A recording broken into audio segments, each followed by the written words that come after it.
saat pagi hari ini, sebagaimana kami ada semua karena anugerah, semua karena kemurahan-Mu. Oleh sebab itu pagi ini Tuhan, kembali hormat kemuliaan kami mau berikan hanya untuk Engkau. Layakkan setiap kami umat-umat-Mu untuk kami masuk di dalam hadirat-Mu, lebih lagi menikmati indahnya lawatan Tuhan pagi ini. Terima kasih Tuhan, terima kasih Bapa. Kami siap untuk memuji, menyenangkan hati Engkau. Haleluya Yesus.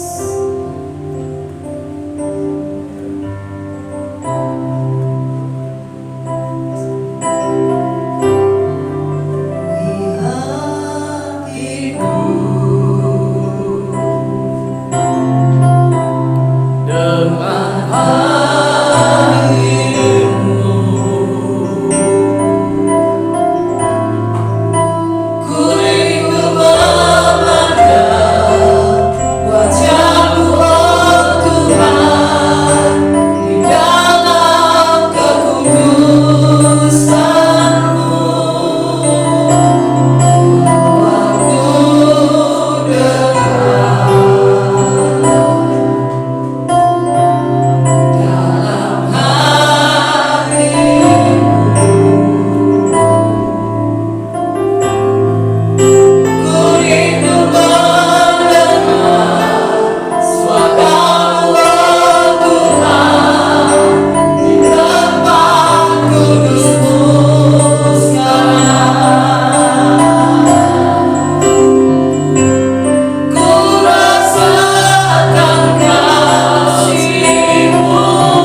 umat-Mu boleh hadir dalam ibadah pagi hari ini.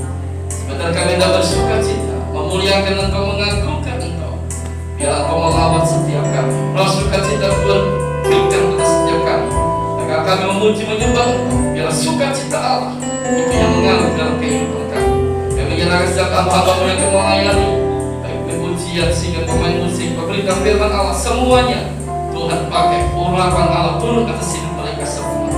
Kami berdoa setiap umat-Mu yang masih dalam perjalanan, Tuhan pimpin dan sertai tiba di tempat ini juga dalam perlindungan Tuhan. Kami serahkan seluruh rangkaian ibadah kami dari awal pertengahan kepada akhirnya. Dan di dalam nama Tuhan kami Yesus Kristus kami sudah berdoa. Haleluya. Amin. Kita mau bersorak-sorai buat Tuhan. Siapa yang percaya Tuhan Yesus baik? Haleluya. Di hadapan kemegahan Tuhan kita semua datang karena Tuhan Yesus sangat baik. Amin.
Sukacita baru, Haleluya. berkat-berkat baru melimpah. Amin.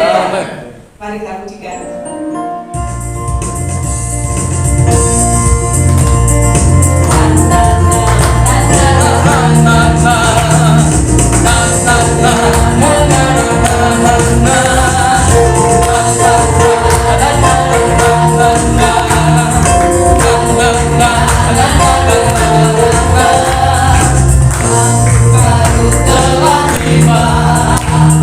Sukacita berlimpah.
Ayo kita bersuka cita, Amin. ngomong kegiatan. Haleluya. Oke?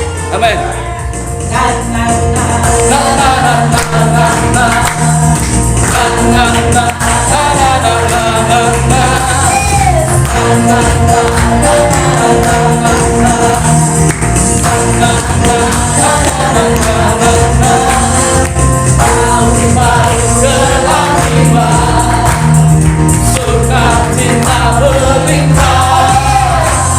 Saat penuaian besar, anggur baru tercurah. Anggur baru tercurah. Berlimpah datang. Saatnya bersorak. Kesembuhan datang yang memabukkan bukuan. Berlimpah datang. Saatnya bersorak. Kesembuhan datang yang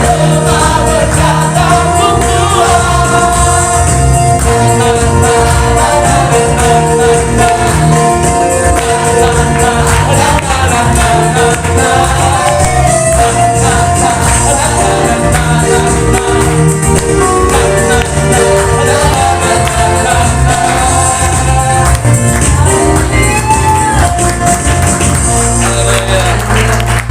Percaya bahwa pernyataan Tuhan sungguh sempurna dalam kehidupan Amin. kita. Amin. Biar tahun 2023 kita boleh menikmati anugerah Tuhan dalam kehidupan kita. Amin. Mari kita buka hati kita untuk terima berkat firman Tuhan. Haleluya Yesus. Terima kasih Tuhan untuk setiap kebaikan dalam kehidupan kami. Penyertaan-Mu sungguh sempurna dalam hidup kami. Amin. Haleluya. Terima kasih Tuhan. Penyertaan-Mu Tuhan, segalanya bagiku, hadir-Mu di hidupku, terutama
dalam bait-Mu yang kudus kami memuji dan menyembah-Mu.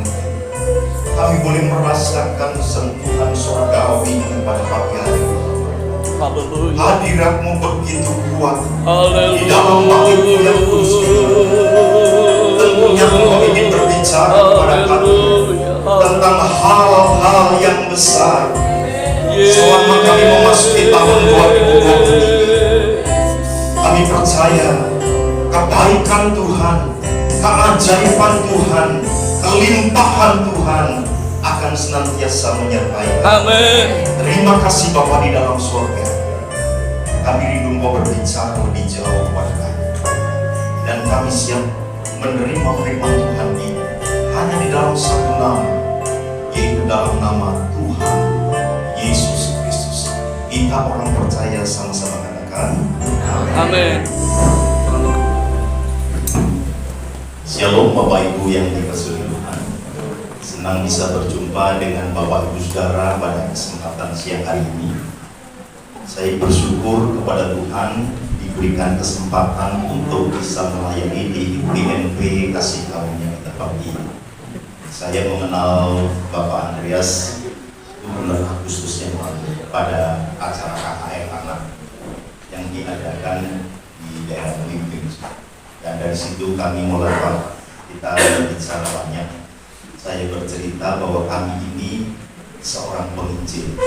Kami satu keluarga itu melayani Tuhan di bidang penginjilan. Kami punya satu yayasan namanya Yayasan Surabaya Art Ministry yang bergerak di bidang pelayanan penginjilan. Baik itu pelayanan di desa-desa, kota-kota, kita melayani juga sampai suku-suku terasing, sampai Pulau Lote, saudara-saudara.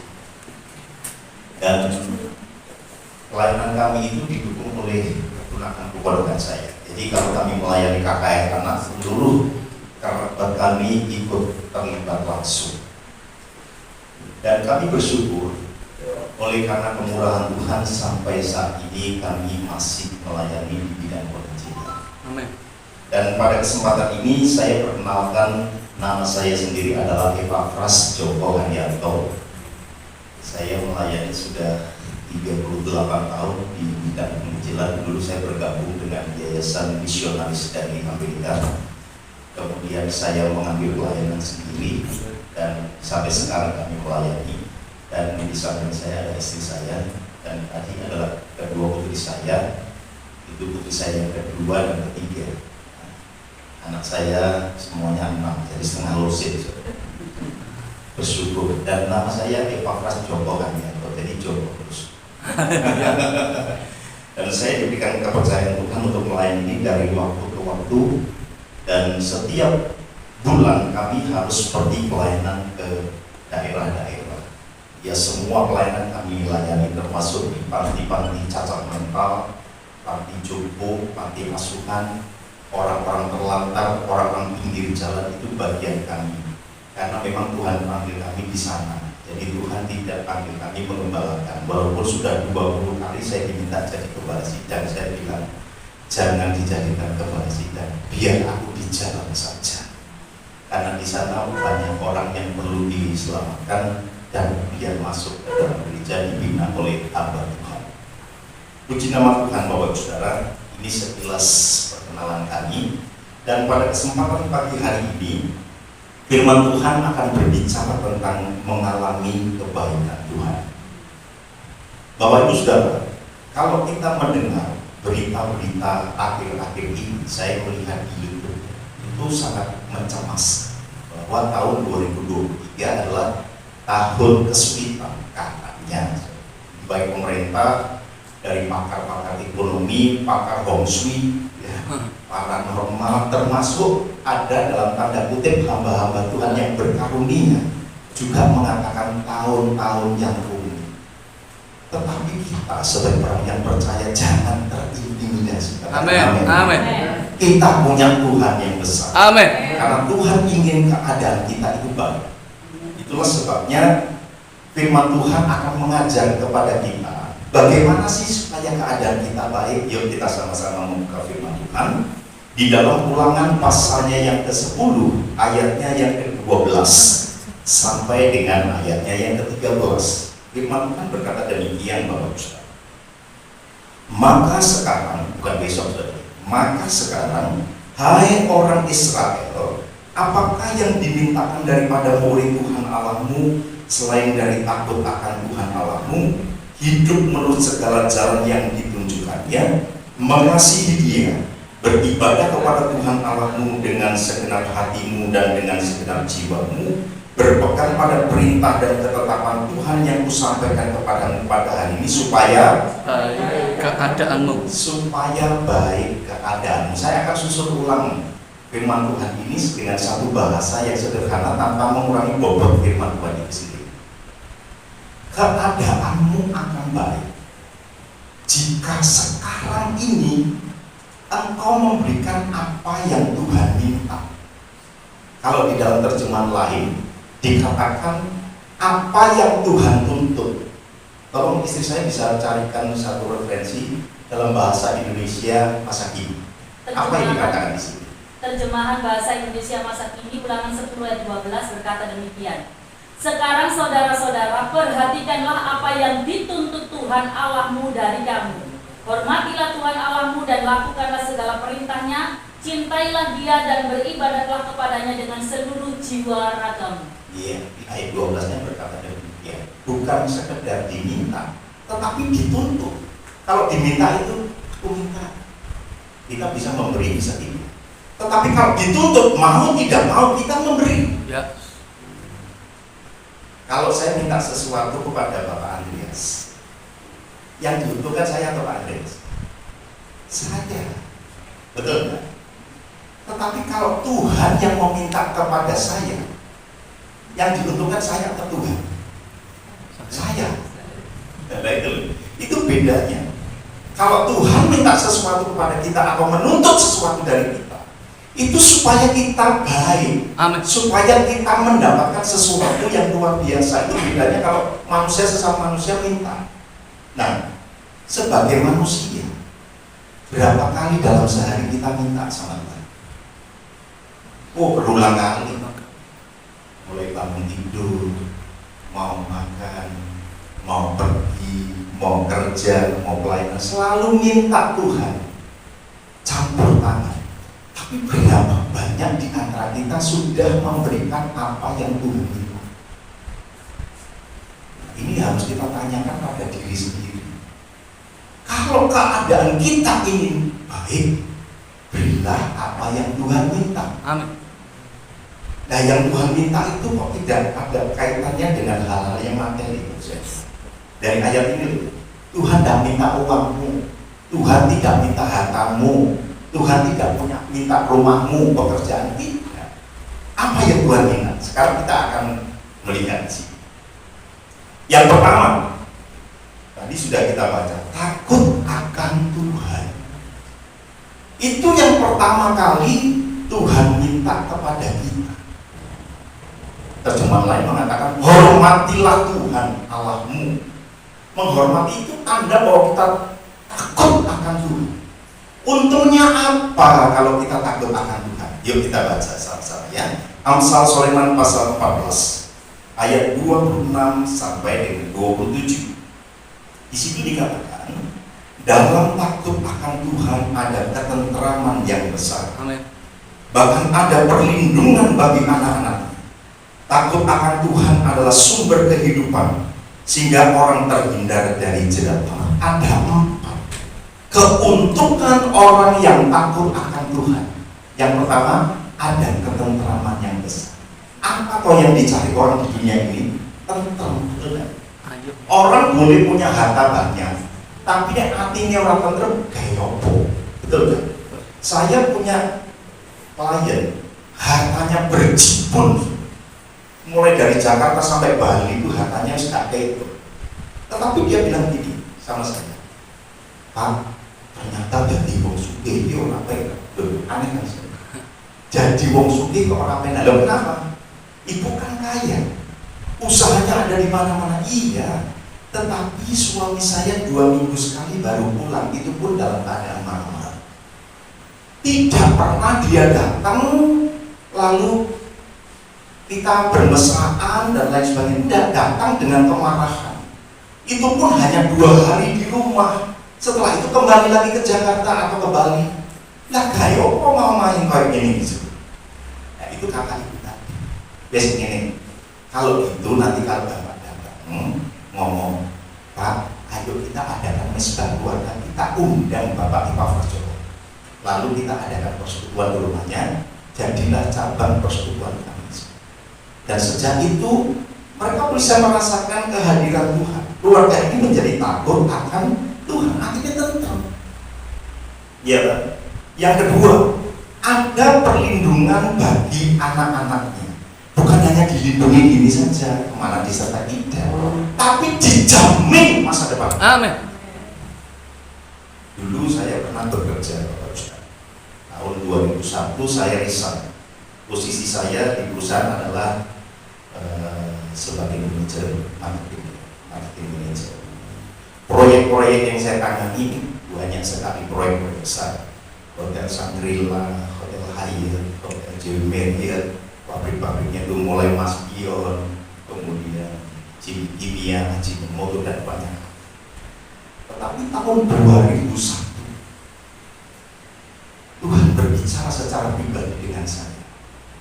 Tinggalkan pekerjaanmu, ikut aku melayani dari desa ke desa. Kira-kira saudara, kira-kira posisi strategis, gaji sudah mapan, tiba-tiba suruh meninggalkan pekerjaan. Apa yang harus dilakukan? Dia bergumul. Ini suara hatiku atau ini memang suara Tuhan? Karena bedanya tipis, beda tipis. Disitulah saya mulai naik ke bukit doa untuk memastikan bahwa ini adalah benar suara Tuhan. 3 kali saya dapatkan jawaban yang sama, harus resign. Begitu saya maju ke perusahaan, tiba-tiba perusahaan mengatakan dan nggak ada hujan, nggak ada angin, kok mundur. Ini proyek lagi rame-ramenya, Pak. Iya, tapi mohon maaf, saya harus resign. Loh, nanti bagaimana dengan masa depan anak-anak? Apa mereka semua bisa kuliah? Bagaimana kalau mereka sakit? Anak saya nanti pasti kuliah. Kamu punya duit saat ini tidak, tapi pada waktu nanti dia butuh duit, dia pasti akan diberikan oleh Tuhan. Dia bisa kuliah. Dan nanti kalau sakit, saya tidak pernah menaruh di pikiran saya anakku sakit, karena itu energi negatif, tidak perlu dimasukkan, sampah. Nah, dari situlah saya mulai mundur dari pekerjaan. Dan puji Tuhan, setiap bulan saya hanya dapatkan berkat Tuhan itu nopen gojek 450.000 per bulan. Cukup tidak untuk keluarga? Ya tidak cukup. Di bulan balik ya cuma 250.000. Tapi saya punya Tuhan yang dahsyat. Amin. Waktu pun berjalan, dari waktu ke waktu, ternyata Tuhan tidak pernah melupakan saya. Amin. Pernah satu saat ketika saya berada di titik terendah kehidupan, saya ngomong sama Tuhan begini, Tuhan lah gak salah kau panggil aku melayani kau namaku. Tuhan tidak bersalah. Kalau gitu takut mau kawin Tuhan.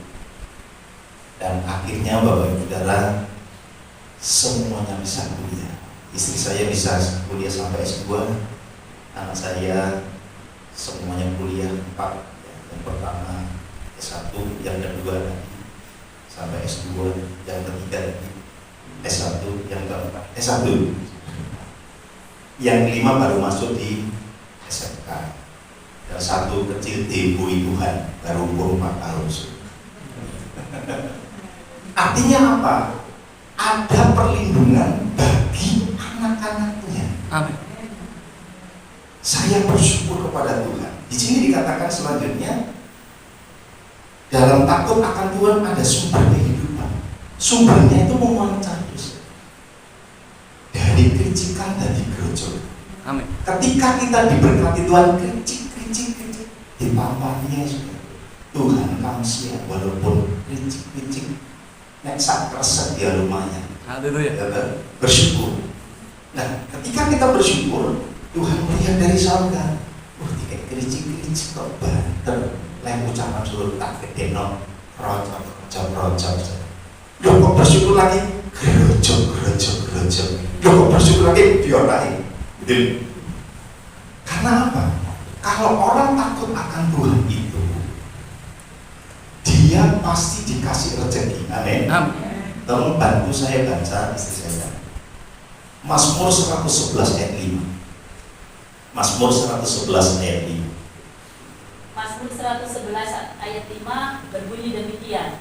Diberikannya rezeki kepada orang-orang yang takut akan Dia. Ia ingat untuk selama-lamanya akan perjanjiannya. Nah, selama kita takut akan Tuhan, namanya rezeki itu pasti akan digelontorkan. Karena Tuhan ingat untuk selama-lamanya akan perjanjiannya. Nah kita ini yang dijanjani sok-sok lali.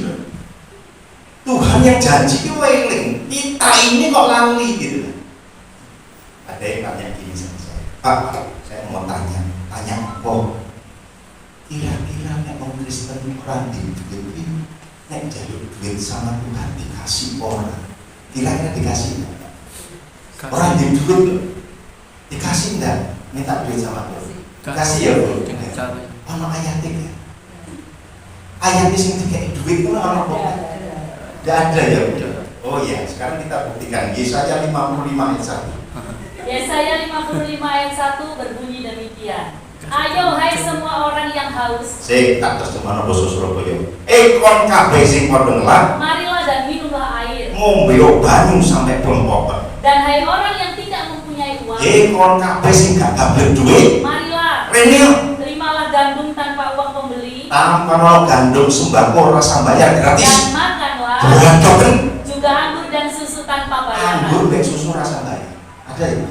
Ada. Kita ini kadang-kadang iya tak, enak tak jadi orang Kristen? Enak. Tapi kenapa ayat itu bisa lewat gitu loh? Aneh saudaraku. Ayo kon kabeh sing padha ngelak pringem yo banyu sampai proses.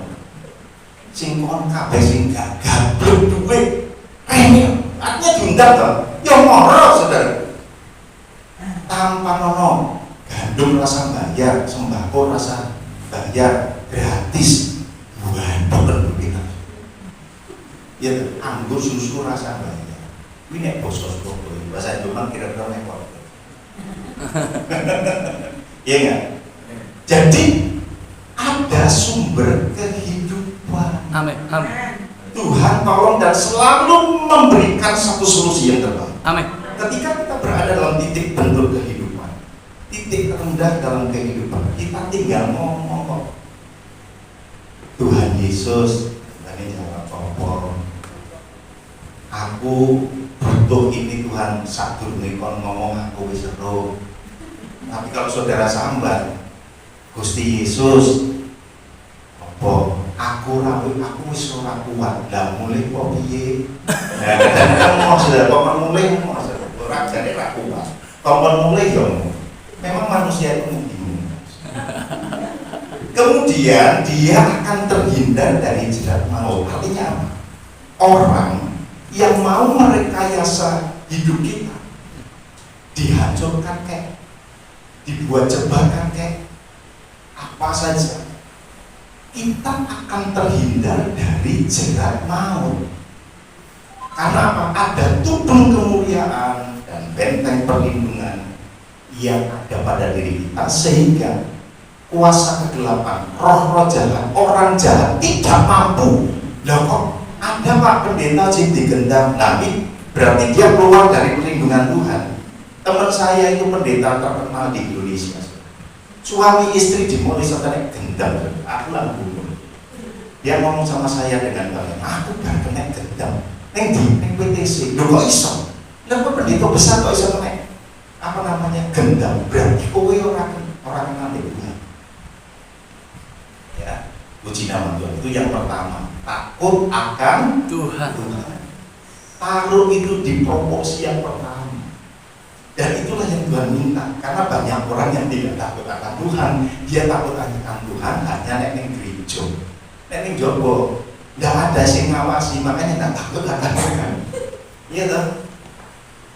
Nah, yang kedua, sekarang kita akan lihat Jadi takut akan Tuhan itu merujuk pada rasa takut atau perasaan hormat, kagum atau pasrah terhadap Tuhan.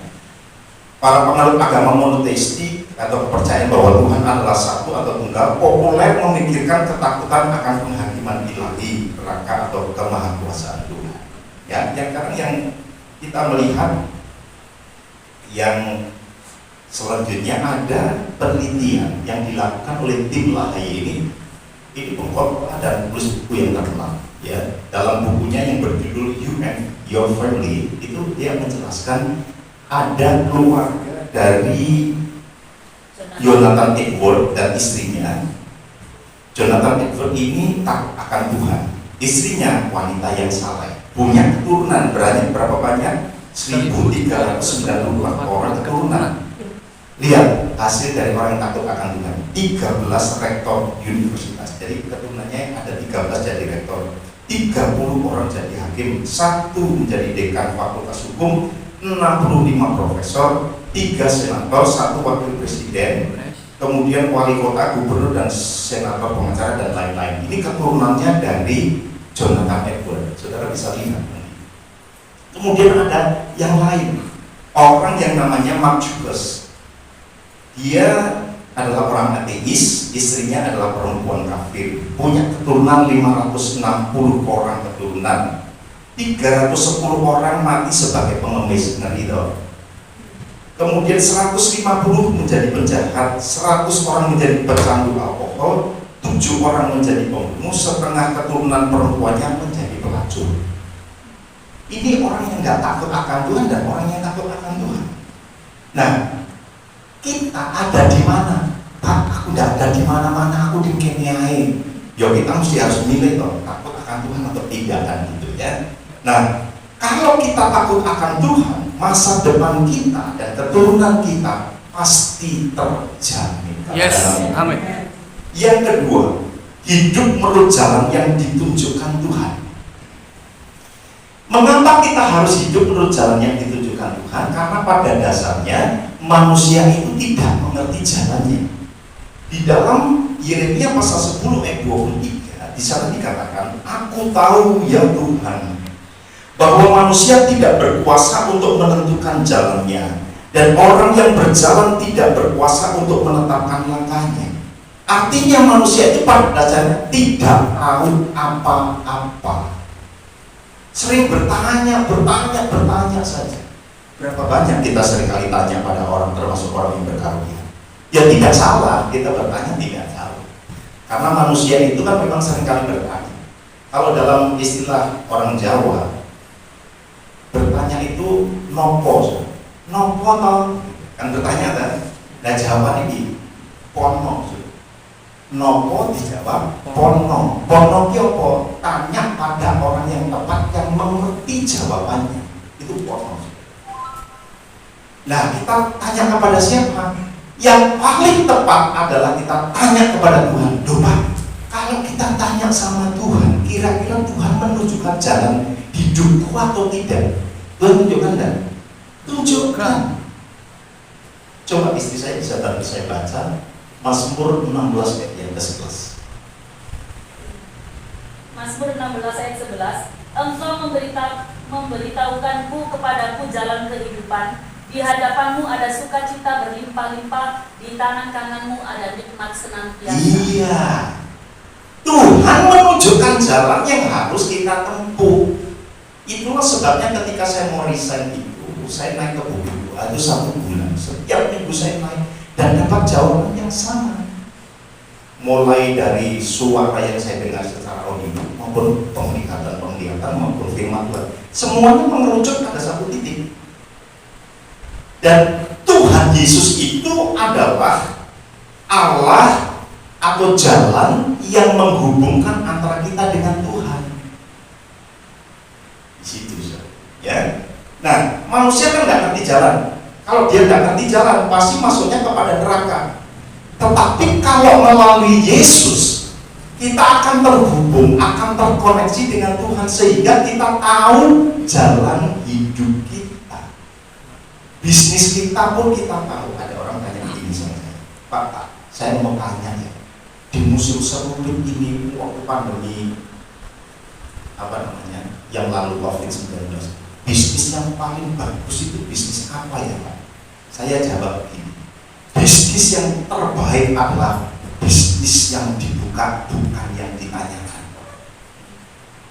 Jawaban pertanyaan Anda, jawabannya adalah ketika Anda melangkah. Itu baru tahu. Jadi jangan tanya saja. Kepada orang ini tanya, kepada orang ini tanya, tapi dia tidak mengambil keputusan etis. Dia tidak pernah tahu apa yang harusnya dia lakukan. Padahal firman Tuhan jelas, engkau memberitahukan kepadaku jalan kehidupan. Di hadapanmu ada sukacita berlimpah-limpah, di tangan kamu ada nikmat senantiasa.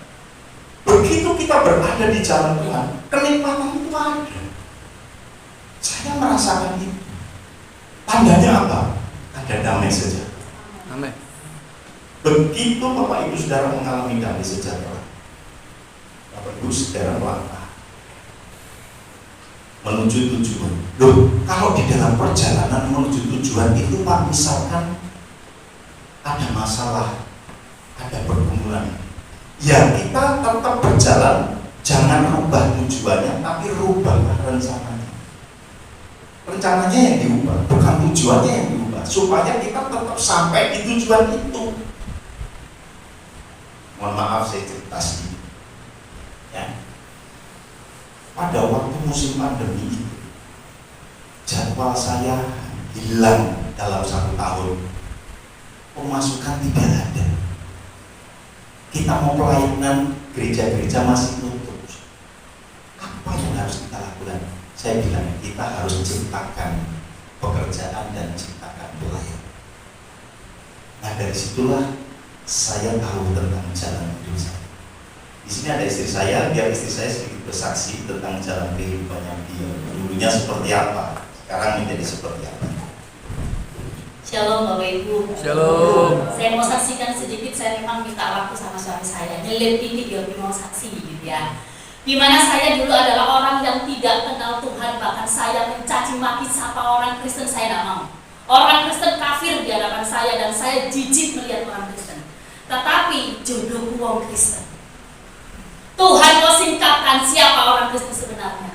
Singkat cerita, saya plus 1 saudara itu ada 6, saya anak nomor 5. Dan semua saudara saya itu dari perempuan, laki, perempuan. Ada 6 orang. Saya yang dipilih Tuhan. Dimana saya dulu yang tidak kenal Kristus, sampai Tuhan pakai saya menjadi hambanya. Karena saya ingin mengikuti apa yang menjadi jalan dari Tuhan. Bapak Ibu Saudara, saya ikut Tuhan itu nggak mau. Kalau nggak mau dan Tuhan punya mau, diseret. Diseretnya melalui apa? Saya disantet. Saya disantet 6,5 tahun. Saya nggak kenal Tuhan, saya cari pertolongan orang pintar.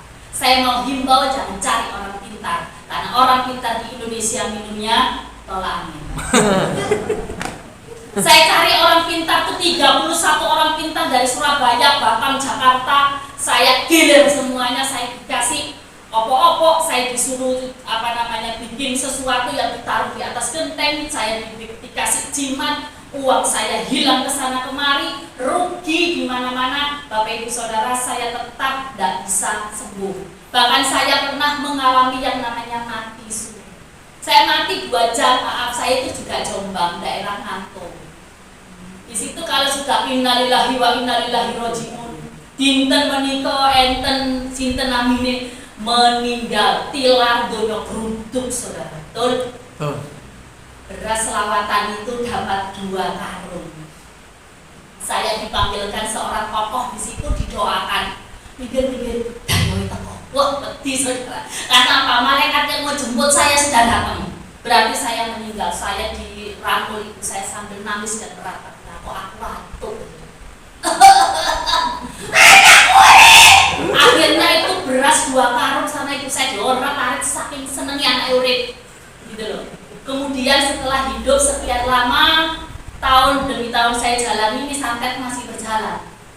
Saya pernah hilang ingatan alias gila. 2-3 bulan saya dirawat di rumah sakit Surabaya. Saya nggak ingat apa-apa. Senengannya 2 sapu tangan Saudara. Sapu tangan dikipaskan. Seorang arek cilik di kepala sapu tangan. Saya tidak ingat siapa saya. Saya tetap berburu cari orang pintar supaya saya sembuh. Saya kalau sudah muntah itu yang keluar embun, bau, minus, jepit, sakit, terus mengalang-alang barang kayak. Bahkan saya waktu nggak bisa bangun, saya berbaring di situ dijaga kakak saya yang nomor 2. Saya mau muntah, saya sedih awakku nih gini, dukur kasurnya nggak usah turun, diambilkan baskom. Begitu, wah linting, saudara yang keluar apa? Peniti. Itu keluar dari mulut saya. Perut saya kalau sudah gembung itu sampai kelihatan urat perut. Bahkan semua keluarga takut perut saya berdos. Dan ketika didoakan, dilihat, oh ya ini kok gerenjel, saya tarik itu di depan banyak mata yang menyaksikan. Jadi saya nggak pura-pura, ditarik bener-bener jarum sama benang itu saya tarik kok yocik kobri. Ya masuk no, yang namanya jarum di perut saya. Kemudian saya mau muntah, keluar di tengah lidah saya keluar lidi 1 cm. Itu semua dan banyak hal lagi yang saya alami. Singkat cerita, gak ono sing nyembuhno saya kecuali siapa? Hanya nama Yesus saja. Amin. Ketika saya masuk di dalam gereja itu pun membuat saya kecewa. Kenapa? 1 kali saya datang kepada hamba Tuhan saya didoakan, 2 kali saya didoakan, 3 kali saya ditendang. Kon gak duwe iman. Saya sampai marah dan saya katakan, Pak, saya memang tidak punya pisau yang tajam. Bapak yang punya pisau yang tajam, tolong potong itu setan dengan pisaunya Bapak. Bisa tidak? Saya sampai marah dan kepahitan sama pendeta. Tetapi Bapak Ibu Saudara, Tuhan singkatkan sampai saya dilayani, ditemukan oleh hamba Tuhan dan saya dilayani 40 lebih roh yang keluar dari tubuh saya. Ternyata itu orang-orang sing telaten nyantet saya sampai pakai yang namanya katanya ayam cemani. Lalu ayamnya dipotong, orangnya mati, dan saya nggak mati dan hidup sampai sekarang. Amin. Semua karena anugerah dan cinta Amin. Tuhan. Begitu saya masuk di pelayanan, saudara, saya sih ngelak, saya tidak mau. Tuhan ngomong ikuti jalan yang tak tunjukkan, saya tidak mau. Jadi hamba Tuhan gak enak. Jadi hamba Tuhan gak enak, saudara. Saya kepengen jadi penyanyi dangdut. Saya kepengen jadi orang kaya. Saya kepengen punya uang melimpah. Tetapi Tuhan katakan, Maria kamu ikut aku. Saya ngomong, saudara, diseret lagi. Kepengen jualan gak dibayar. Kepengen kerja itu orang gak dibayar. Saya disuruh kerja bakti. Tetapi di situ kemudian saya diminta oleh seseorang dan mentor tersebut mengatakan, ikuti Bu, jangan jadi orang kafir. Saya masuk di pelayanan bukannya tambah enak, dibully, saudara. Tetapi tetap karena apa? Karena saya sudah punya tekad. Roh adventure saya mulai bergelora. Saya terus maju. Wes gak ngurusi wong ngebully, itu orang yang sirik berat, tanda tidak mampu. Saya tetap berjalan, akhirnya Tuhan bawa saya jadi pendoa. Setelah saya jadi pendoa, ketua doa itu ngomong, lumayan suaramu, yuk Pak, calon ini dangdut. Saya ngomong, ayo jadi singer. Tapi singernya lincah seneng, saudara. Ya, saya jadi singer. Mau tak jadi WL? Gelem Pak, kita jadi penyanyi. Akhirnya jadi WL, merangkap jadi guru sekolah minggu. Setelah jadi guru sekolah minggu, Tuhan langsung bawa saya sampai jadi penginjil dan jadi pengkhotbah. Dulu, sebelum saya jadi hamba Tuhan, setiap kali ada WL yang semangat kayak tadi, saya ngomong, Tuhan aku ingin seperti dia. Ada pengkhotbah wanita yang luar biasa, saya katakan, Tuhan aku ingin seperti dia. Dan Tuhan kabulkan. Kenapa? Karena saya mengikuti jalan yang ditunjukkan oleh Tuhan. Amin. Terima kasih. Haleluya. Setiap orang itu pasti punya jalan yang ditunjukkan Tuhan. Tinggal kita mau nggak mengikuti aturannya. Itu kan perkara. Saya tadi kesini dituntun Mas. Ya, saya ngikutin aja, akhirnya sampai di sini. Tapi di sana sudah bunyi. Anda sudah sampai di tempat. Salah. Ternyata masih apa? Sawah. Iya sawah ya. Akhirnya kita terus saja. Dan di sini ternyata Pak Andreas mau keluar sudah tahu. Oh ya sudah. Ya. Jadi kalau kita hidup menurut jalan yang ditunjukkan Tuhan, Tuhan itu lebih bagus. Amin. Jadi ikutilah jalan yang ditunjukkan Tuhan pasti. Yang ketiga, mengasihi Tuhan. Ini yang Tuhan minta ya. Jadi takut akan Tuhan, hidup menurut jalan yang ditunjukkan Tuhan, mengasihi Tuhan itu yang diminta Tuhan, itu yang dituntut Tuhan. Kita harus mengasihi Tuhan dengan segenap hati, segenap jiwa, segenap akal budi kita. Tertulis dalam Markus pasal 12 ayat 30 dan ayat 31. Di sana dikatakan, kasihilah Tuhan Allahmu dengan segenap hatimu dan dengan segenap jiwamu dan dengan segenap akal budimu dan dengan segenap kekuatanmu. Dan hukum yang kedua ialah kasihilah sesamamu manusia seperti dirimu sendiri. Tidak ada hukum lain yang lebih utama daripada kedua hukum ini. Jadi kalau disingkat itu kira-kira bunyinya gini. Wujud kasih kita kepada Tuhan adalah ketika kita bisa mengasihi sesama kita. Amin. Kalau kita mengatakan, oh aku mengasihi Tuhan, tetapi kesehariannya tidak bisa mengasihi sesamanya, buat apa? Jadi kita ini harus belajar mengasihi orang yang ada di sekitar kita, siapapun mereka. Mungkin kita tidak bisa memberikan dalam bentuk material, mungkin kita bisa memberikan bentuk perhatian. Makanya pelayanan kami adalah pelayanan anak-anak jalanan, tukang sulap, orang touring, itu yang kita rekrut, orang-orang di jalan. Kita masukkan mereka di base camp kami, kita didik mereka, dan puji Tuhan di antara mereka sudah ada yang jadi pengkhotbah. Bahkan sekarang ini ada yang menjadi pemain musik, ada yang menjadi pengkhotbah dan seterusnya. Saya bersyukur saya hanya sebagai alatnya Tuhan untuk mengajar mereka. Tuhan menjadikan saya pendidik dan pembidik. Jadi menjangkau orang-orang itu untuk dididik. Dulu anak didik saya banyak, tapi sekarang ini kan sudah dewasa mereka semua. Jadi mereka kembali melayani di gereja masing-masing. Nah, saya bangga. Karena apa? Karena Tuhan masih mempercayai. Mengasihi itu harus melayani.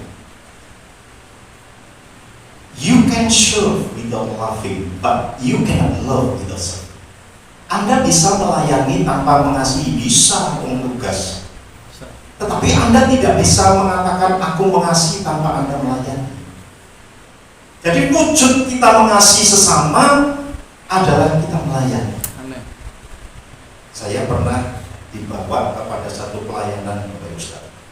Pelayanannya itu di Nganger Bojonegoro. Itu satu kampung orangnya kusta. Nah, di sana setelah kami pelayanan, kami harus makan bareng.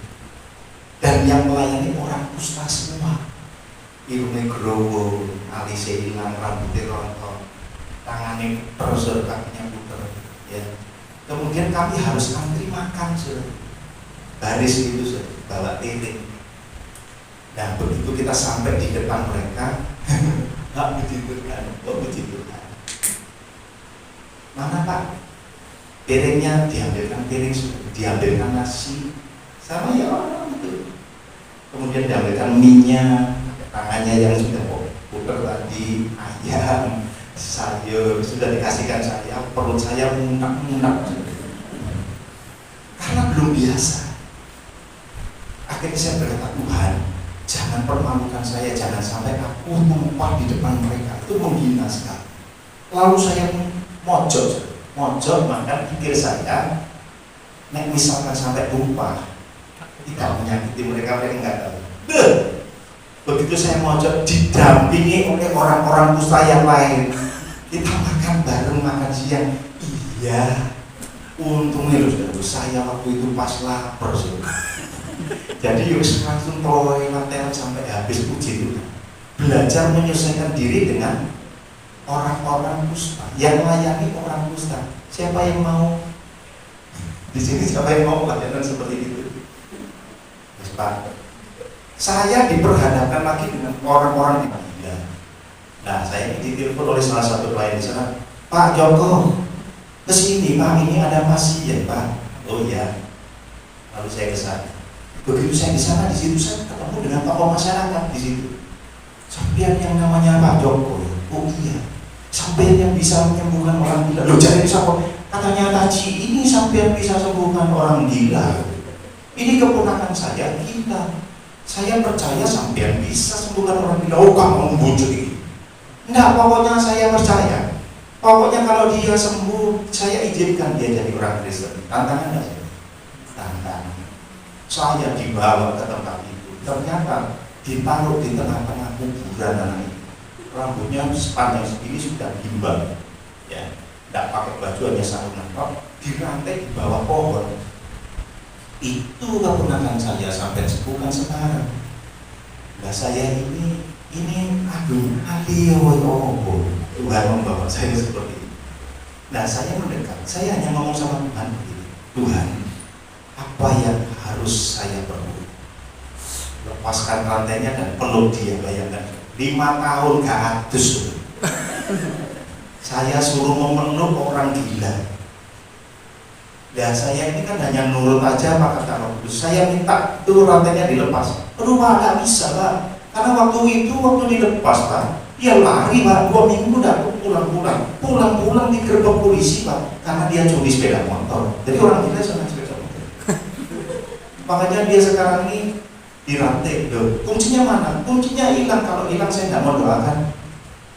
Akhirnya dicari-cari ketemu, kemudian ditaruh di tengah. Dan orang-orang sekampung melingkar begini, kayak mau berbakul jamu. Dan saya di situ, saya ngomong gini, Tuhan, bahkan gak keliru bahwa aku mau merangkul dia dengan kasih. Lalu ketika saya mendekati dia, saya peluk dia dengan kasih. Walaupun rumah bumi gak nafsu, 5 tahun udah gak tahu adus. Tak peluk begini, kemudian saya buka ini. Rambutnya apa? Saya buka ini, tak bisiki. Kalau kamu ingin sembuh, katakan iya. Dia bilang yes. Bisa bahasa Inggris.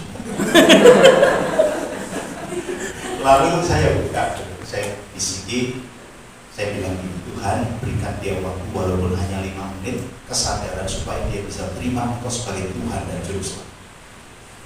Lalu dia ikuti doa saya tersebut, dan akhirnya lewat beberapa saat Tuhan sembuhkan dia, dan sekarang dia ada di Kalimantan dan sudah menikah dengan Amin. Haleluya. Jadi Tuhan itu butuh kita mengasihi Tuhan. Kalau kita mengasihi Tuhan, kita bisa mengasihi sesama kita. Amin. Amin. Nah, di sini. Kemudian yang keempat, di sini dikatakan beribadahlah kepada Tuhan. Di dalam 1 Timotius pasal 4 ayat yang ke-8, di situ dikatakan, latihan badan ini terbatas gunanya, tetapi ibadah itu berguna dalam segala hal, karena mengandung janji baik untuk hidup ini maupun untuk hidup yang akan datang. Nah, di sini Bapak Ibu Saudara, Tuhan minta kita beribadah seperti sekarang ini. Bapak Ibu Saudara duduk dengan baik, mendengarkan firman Tuhan, memuji nama Tuhan. Itu ibadah. Dalam bahasa Ibrani itu disebut dengan aboda atau abad, artinya mengabdi. Jadi orang yang beribadah itu adalah orang yang memiliki satu pengabdian yang sungguh-sungguh. Jadi melihat orang Kristen itu gampang, dia rajin beribadah. Keuntungannya apa untuk masa kini dan untuk masa yang akan datang? Kata firman Tuhan tadi, keuntungan untuk masa kini. Kalau bantu saya baca Keluaran pasal 23 ayat 25. Keluaran 23 ayat 25. Keluaran 23 ayat 25. Tetapi kamu harus beribadah kepada Tuhan Allahmu, maka Ia akan memberkati roti makananmu dan air minumanmu, dan aku akan menjauhkan penyakit dari tengah-tengahmu. Iya, itu jaminan untuk masa kini. Ketika kita beribadah, maka Tuhan akan memberkati roti makananmu, air minuman. Itu kan kebutuhan fisik kita. Kemudian dia akan menyembuhkan segala penyakit, baik itu penyakit non fisik maupun penyakit fisik. Tuhan akan menyembuhkan itu kalau kita beribadah. Nah, ibadah itu apa Bapak Saudara? Menurut saya, ibadah itu itu ingin, itu bahagia, itu dalam, itu hidup. Jadi kalau ingin bahagia dalam hidup, ya ibadah. Saudara. Amin. Ini adalah foto istri saya ngadakan pelayanan di Pulau Rote sebenarnya. Dari Kupang itu nyebrang kurang lebih 1,5 jam. Itu melewati gelombang kurang lebih kadang-kadang sampai 3 meter itu gelombang lautnya. Dan di sana istri saya melayani pemuda. Kami melakukan pelayanan di sana dulu setiap tahun di pulau terluar Indonesia dekat Australia. Nah, pelayanan di suku-suku seperti itu, apa ada tantangan? Tantangannya ada. Tidurnya itu kita tidur setengah tiang, istilahnya itu. Jadi yang atas ini pakai tikar, yang bawah itu dimester. Kalau mau mandi, udah babi dulu. Jadi babinya dulu rusak dulu, baru kita mandi, bisa mandi. Itu pun dipagar ini. Kalau KKR, di samping orang yang datang di situ ada sapi, ada babi, itu ikut di lapangan itu KKR. Ya itu tantangannya. Tetapi kita tetap lakukan dong. Karena apa? Kita ini adalah utusan Kristus, duta kerajaan Allah, memberitakan Injil di mana Tuhan panggil. Kalau di Pulau Rote masih belum seberapa. Itu kalau di daerah Donggala masih naik lagi, namanya suku Dalam. Itu orang-orangnya masih tinggal di atas pohon itu sudah. Kita jalan kaki 8 jam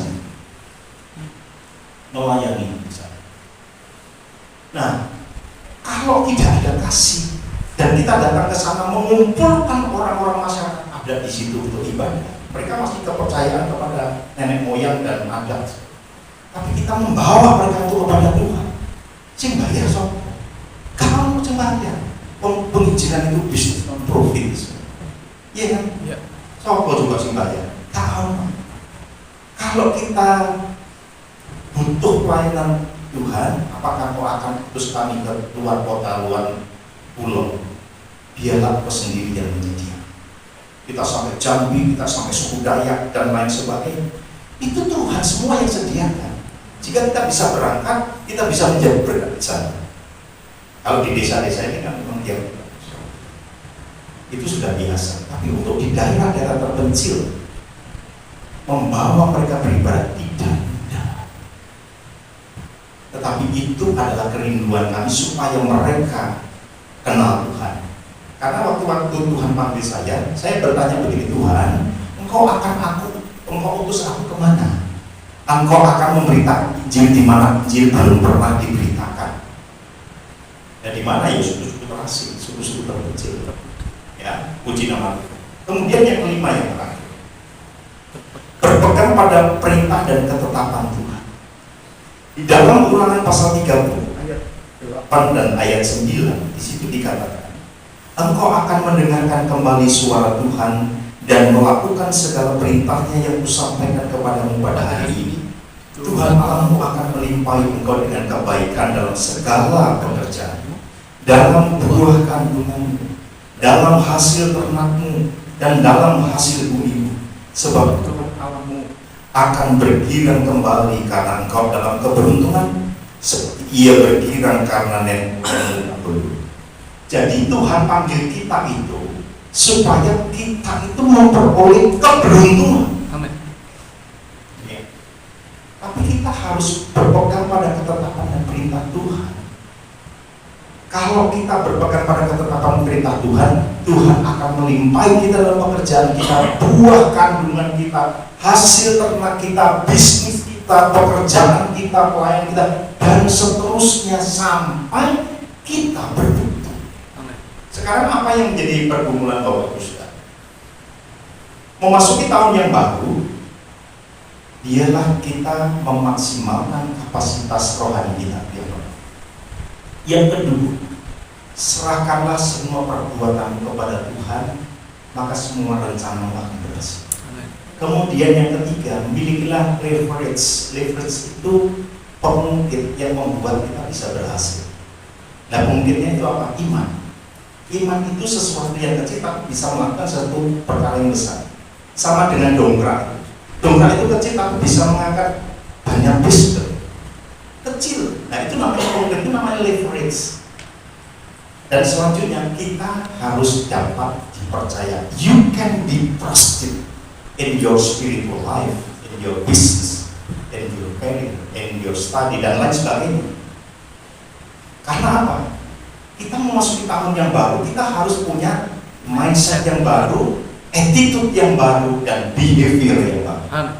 Dari situ kita melihat tahun ini bukan tahun yang menakutkan, tetapi tahun yang mendatangkan kebaikan. Amin. Sekarang kita akan lihat kingdom quote-nya. Seburuk dan sejahat apapun perilaku seseorang, dia tetap akan mengalami kebaikan Tuhan apabila dia mau datang dan bersimpuh di bawah kaki Tuhan. Ini quote-nya. Yang kedua, kebaikan Tuhan disediakan bagi setiap orang yang termasuk di dalamnya adalah Anda dan saya. Amin. Jadi Tuhan sudah sediakan ini. Tahun 2023 itu Tuhan sudah sediakan. Tanggal 7 Desember yang lalu, saya biasanya naik ke Bukit Doa untuk menanyakan kepada Tuhan visi tahun depan. Tapi Tuhan sudah berbicara kepada saya lebih awal, tanggal 7 Desember saya mendapatkan satu visi tahun 2023 adalah tahun cemerlang. Saya tanya, kok berbeda dengan orang-orang Mandiora? Kok berbeda? Perbedaan itu adalah kekayaan. Amin. Silakan kita mau pegang yang mana, yang menakutkan atau yang mendatangkan kebaikan. Kemudian Tuhan ingin kebaikan yang kita terima diimpartasikan kepada sesama sebagai wujud nyata kasih Tuhan kepada manusia. Kita harus tularkan. Kalau kita sudah mendapatkan sesuatu, tularkanlah itu kepada yang lain. Sehingga orang lain merasakan, oh bener nih, melok Yesus itu benar. Tidak masalah. Saya sudah mengalaminya. Tugas kita sekarang adalah Bapak Ibu semua mengalami. Amin. Amin. Mari kita akan dudukkan kepada. Saya minta pemain musik aku ke depan. Saya minta istri saya duduk ke depan. Tuhan besar. Saya untuk sama itu kalau berbeda kita naikkan pujian ini dengan hati yang rindu ketemu dengan Tuhan. Haleluya.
Kami mengucap syukur dalam dewan musyawarah yang indah ini Tuhan. Firman Tuhan telah membekali kami di awal tahun ini. Dan kami percaya Kau melimpahkan segala berkat. Dalam menjadikan tahun ini adalah tahun yang cemerlang. Lebih cemerlang daripada pagi hari. Dan setiap kegelapan akan sirna. Dan menjadi terang seperti siang hari. Kami mengucap syukur buat hamba-Mu yang sudah Kau untuk menyampaikan segala isi hati-Mu. Kami percaya Tuhan urapan-Mu terus ada baginya. Dan dimanapun beliau diutus, di situ nama Tuhan dimuliakan. Hamba-Mu berdoa untuk Bapak Gembala di tempat ini. Kiranya kuasa dan hadirat-Mu terjadi atasnya. Amen. Apapun yang digembalakan dan dikerjakan serta dilayani di tempat ini, semuanya dikembalikan untuk kemuliaan nama Tuhan. Terima kasih atas anugerah-Mu Bapa. Engkau luar biasa. Dalam nama